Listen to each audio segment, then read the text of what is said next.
Hello, fellow duelists. This is Shadow of the Moon, and welcome to an updated deck profile of my pure Blackwing build of June of 2025. So, yesterday was Father's Day, so I just want to wish everybody happiest Father's Day, or hope you guys had a good Father's Day to all those dad duelists out there. But I wanted to also talk about this deck is my favorite variant. It's a pure build. We are still going to be waiting on that support. And I'm actually really excited, really looking forward to finally getting some more Blackwing support because the current meta right now is insane. There's a lot of stuff going on. A lot of different decks are getting new support. Jurak got new support. Dark Magician is getting new support. You've got down the pipeline, DDD's getting new support. I mean, it's amazing. There's so much getting pumped into a lot of these decks, and I'm actually stoked to see a lot of other players play something other than, Mitsurugi or Malice or, whatever have you, or Fiendsmith. But anyways, this is going to be the deck profile for you guys. I hope you guys enjoy it. So also, thank you guys so much for always watching. We are actually currently at 617 subscribers. I'm trying to push to 650. I really hope that I can get there.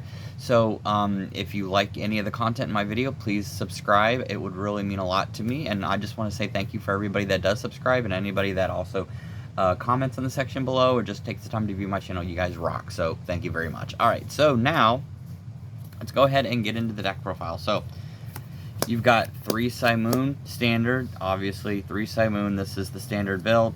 Beautiful QCR. So glad I got those. 3 Sudris, standard as well. You obviously always have to have the 3 Sudris in the deck. 3 Vadas, once again standard. Always have 3 Vadas in the build. And then I've got 2 Shamal in this deck because you only need 2 Shamal and 1 Black Feather Whirlwind for the ratio. That's pretty much all you're going to need. And then a new tech card for these 2. I'm actually bumped this up to 2. Now, the reason I did this was because if you guys notice something in the deck, Gale is not in the deck anymore. It's sad to say, love the guy. Gale is one of my favorite cards, but unfortunately, I did have to cut Gale because I was noticing that Gale just, wasn't enough. I prefer to have maybe something extra like this to be able to, if I draw into it, and it just seems to be a much better card other than Gale. Even though Gale was really good, and I still say Gale is a very good card, it just wasn't enough for the pure build. But I still do have still have Armor Master in here because I'm never taking that guy out. I actually was like contemplating on it at first, but then I was like, no, you know what? Screw it. I don't care. I'm going to always keep them in there. But I've got 2 of these because bumping this up to 2 because it actually does really help. It's an extra hand trap. We are playing 19 or 20 hand traps in this deck. I know that is a lot compared to the last time we built. It was like 15, but this is a very hand trap heavy format, so you do have to. And then the one-ofs, you've got Zonda, Zephyros, beautiful QCR, Hammerton, Charanga, and I'm playing Orochi. So yes, I'm playing Red Hot Abyss in this build. I don't care what anybody says. I like the card. Yes, I do recognize that Dragoon is a better negate, and also recognize that even you sometimes don't even have to have a negate in the build. I want Red Hot Abyss because I actually really like Red Hot Abyss, and I don't mind having this card in here. This is just player personal preference, so if you don't want it, you can take it out, make it 17 cards, and do whatever you want with it, and get rid of Abyss. I personally just wanted Abyss in here, so that's going to be it for the monsters, guys. Now we're going to move on to the spells and traps. So 2 Black Whirlwinds, and then 1 just fell out of my hand. 1 Black Feather Whirlwind. This is the standard build. This is all you're ever going to need for it. And then 2 Small World and 1 Pot of Prosperity. So let's talk about this for a sec. I had to knock down 2 because the deck is pretty consistent, but you need to make room for more hand traps. And if I'm running 2 Small World and 1 Pot of Prosperity, that's more than enough. You only need that in the build. If you want to bump it up to another Small World, that is totally fine, but I do find more success just having these 2 in here because it eats up another space for hand trap. Besides, Pot of Prosperity can also carry it just as much, and I just prefer to have the 2 and because I feel like it does perform better. And then 1 Twin Shadow. This is my tech. You can play Blackbird Close or not play any of this at all. I like the Twin Shadow because I just like the card, and I still play it. Alright, so the hand traps. Ugh. A lot of hand traps. Look, oh my god, I don't know if you guys are ready for this. 3 Ash, 3 Molcharmy Folwas. I'm main decking this now. 3 Droll, that's the standard. 3 Bestial, so you got the Baldrake, Druid Swarm, and Magnite. And let's talk about this for a second. This deck is not Bestial Blackwings. I want to make that quite clear. These cards are specifically in here for extenders. If I chose to take them out, I would take them out for a Dominus Impulse if I had the money for it. Otherwise, I'd replace it with a Ghost Ogre, Effect Veiler, you know, any of those other cards. This is not a Bestial Blackwing. This is a pure Blackwing build. Using these as extenders, I did get a couple people actually asking about it and even making comments about it. To me, a Bestial Blackwing deck requires you to play Lubellion and play Branded Regained, and these three at the very, very minimum. I'm playing these three as extenders for Fiendsmith and other cards, so I just wanted to get that right there. Right now, this is not a Bestial Blackwing. This is still a pure Blackwing deck. This is still the way I wanted to play it, so yeah. And then we are playing triple Super Poly, because you do need Super Poly in here, because I do play 2 of the targets. And then one lastly, 1 Nibiru and 1 Call by the Grave. So I'm playing Call by the Grave because of those mulch armies, and also because of Droll, and because of all the other cards. And Nibiru is always good. You could always bump this up to 2 if you wanted to. I don't really have room, so yeah, unfortunately I'm not able to bump it up. So total, it actually has 20 extenders / hand traps, so I still feel like that's pretty good. And then for the extra deck, so 2 Blackwing Assault Dragons. If you wanted 3, you could do 3. I actually feel like 2's fine for now.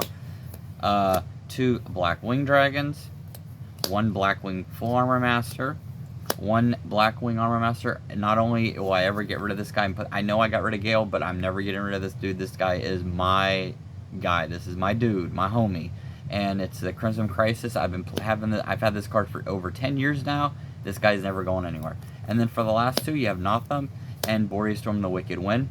That rounds out the Blackwings. And then for the non-Blackwings, we are going to be playing Disbatter, Chaos Angel, and we're going to be playing Red Hot Abyss. These are my choices. Draco's no longer in the deck, because Draco doesn't really work too well in the deck anymore. It's also, I don't find it necessary to summon it as often. I'm focusing more on the other cards. If you didn't want to have this in here, you could take this out for a Silver One. You could take this out for a 3rd Blackwing Assault Dragon. You could take this out for whatever you want. It's just personal choice. And then for the Super Poly targets, just pick these up. These are 2. The QCR, you got Garura and Mud Dragon. So these are going to be your Super Poly targets. These are actually the most popular ones right now.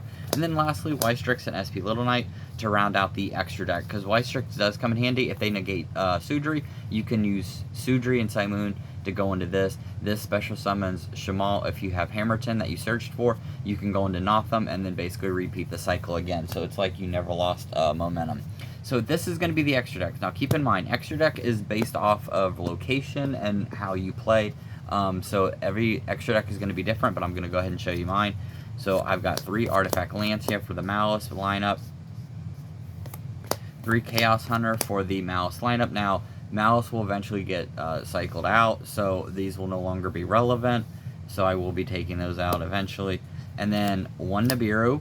And then for my tech choices, Arc Rebellion and Raider's Knight. This is if I want to side going second, and I feel like if I go second, this is a better push, because this can negate all monsters, face-up monsters effect on the field, and actually increases attack based off the total attack of all monsters on the field. So it becomes essentially an OTK. And then 3 Sales Ban. Oh my god, this card is really good in this format, because you call Droll, you call Nibiru, you call whatever, and they are not allowed to play with that card. And then 1 Crossout Designator, 1 Triple Tactics Talent, and then for the side deck, 1 Blackbird Close. If you, this is specifically if I choose to not want to use Twin Shadow, if I'm depending on the matchup, can always go Blackbird Close instead. Alright, so that's going to be it for this deck profile. I hope you guys enjoyed it. This deck is really, really fun, and there's a reason why it's my favorite variant of Blackwings, is just to play the pure build. I love playing the pure version because it's just more fun. Hopefully with the new support coming out in September, October, and the new set, hopefully we'll actually be able to get and be able to rebuild this, because the meta is getting a lot more difficult, and it seems to be the only thing that if you're really playing in tournaments, more than likely 9 times out of 10 you're going to just be playing the Cal Yuga version, because there's really no other way to really push through to get those W's. But I love this deck the way it is. This is my favorite deck, and I'm always going to continue to upgrade it. It's funny because I have played every variant. I've, felt like I've mastered every variant, and all in all, I always come back to this one because not only is it, to me, the most interesting build, but also if I don't feel like going into too many crazy combos, like if I'm tired from work, like I've said it before in another video, or I'm just generally not feeling it and not really wanting to go into too many crazy plays, I can always play this and summon a few monsters and just call it a day. And yeah, I mean, it's a good build, it's a great build, and this is probably, the most competitive way to play is with the super polys, the added Chinook, and some of the other tech cards in here. The whole Red Hot Abyss, I know that is my personal choice. I know that he's not as good as Dragoon is or whatever, but I like having him anyways because of the build that I have. Since I am playing Armor Master in the build, I don't have two ways to get rid of him and Armor Master, and I'm not cutting the Super Poly targets because they are too important in the deck. So, alright, so that's going to be it for this deck profile. Thank you guys so much for watching. I always appreciate it. You guys rock. Expect some new deck profiles coming up soon. I haven't decided yet, but yeah, thank you guys so much for watching, and I'll see you guys next time. Later.